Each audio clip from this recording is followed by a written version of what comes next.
Why are the 49ers afraid to move off Jimmy, unlike McVay, who manned up and cut ties with Goff? Niners play it safe. Should we just go to our poker analogy right now? Yeah, I mean, we can go to that right now. This is, I think we can. Yeah, because it's funny because Grant came on, obviously, my YouTube channel. Thank you, Grant, for helping us out, starting that and everything. And we did a topic on like 2 days on Friday of last week, right? And we did a topic of how would you feel about Kyle Shanahan if he doesn't move off of Jimmy this offseason? And you look at McVay, and part of my gripe is I'm one of the biggest Shanahan fans out there. I'm a Stanahan, if you will. I really like Kyle Shanahan. I'm so happy that he's my coach. I think manned up is a little harsh, but I think I get the gist of what you're trying to say is that Kyle has kind of rode the fence with Jimmy Garoppolo since 2018.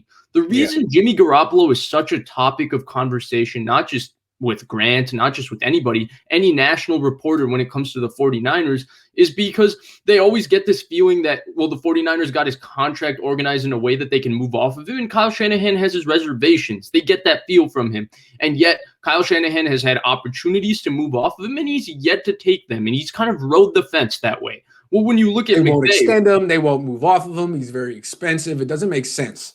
You look at McVay, right? And McVay, we brought this up, I think, like one of the first times I came on your show, I was like, well, look at how McVay handles Goff. He's yet to complain. He coddles him. McVay does as much for Goff as Kyle does for Jimmy, if not more. And he's always coddling him. He's always protecting him. He's always defending him, blah, blah, blah. Well, this year, something snapped for McVay. McVay just decided that this is not for him anymore. He did the Wolf or Goff thing with the thumb. And you know what? I guess it got to the point where they basically tanked his entire value and said they weren't interested in keeping him as soon as they got into the offseason. McVay just decided, okay, I'm done with Goff. I'm just going to send him out of here, and I'm going to figure out what to do with the next quarterback. And he upgraded at the quarterback position.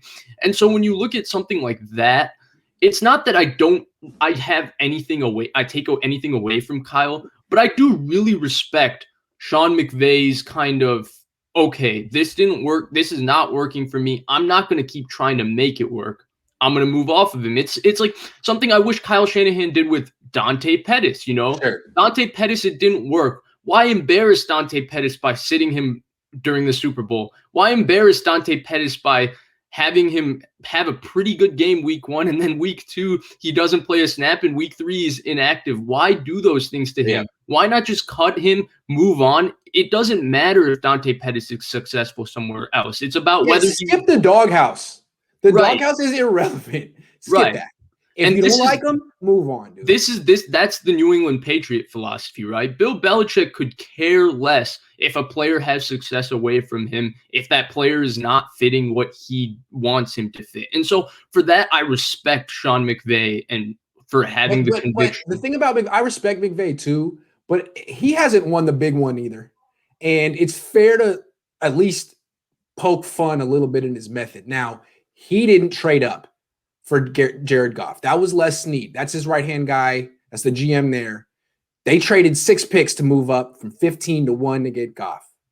Then McVay and Snead gave him this Mondo contract. Not like the one the Niners and Parag gave Garoppolo. A Mondo a nuts contract, like he was Tom Brady or better. Aaron Rodgers. And then he's the one that now trades 2 firsts and a third to get rid of him and bring in Stafford. That's 9 picks for one position, and you don't end up with Deshaun Watson or Aaron Rodgers. You got Matthew Stafford, and that's great, but that's the best you did. So to me, I put a tweet out last night saying if Sean McVay were a poker player, he'd be the dude at your weekly game who goes all in on the first freaking hand, loses, and realizes he's got a long night in front of him of no poker, so he buys back in with maybe his wife's credit card and keeps playing. Very aggressive, loses a lot, keeps coming back in the game. Maybe he ends up winning, but spends like $500 to win that pot. What is Kyle Shanahan in this analogy?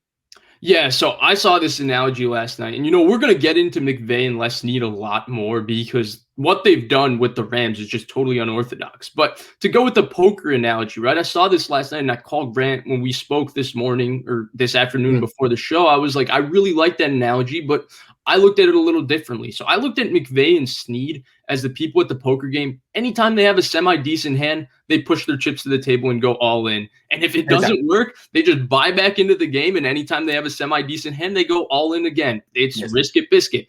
Yeah. To quote Bruce Arians, Kyle Shanahan and John Lynch, they're the people that regardless of their hand, they throw in a little feeler bet every single round. They never fold, but they never go all in. They call. Right, they call. And for that call, right, every reporter has confidence saying that for every single player, the 49ers are somehow connected because you know that the 49ers will make some sort of preliminary call. I raise it $2.50. Right. Yes. And it's just match the bet. Maybe throw a dollar in there, just see what happens. You know, when I play, I only play $20 buy-in. So just increase the size of the pot a little bit, make it a little bit more expensive for the other people who lose. Right. Yeah.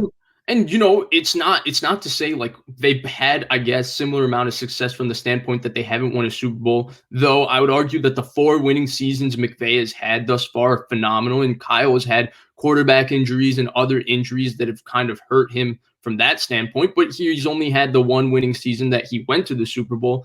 It's just interesting how different these two teams are, yet so similar with their philosophies. Well, when you put it this way, I think the go all in, bust, and buy back in, I like that better than the call, fold.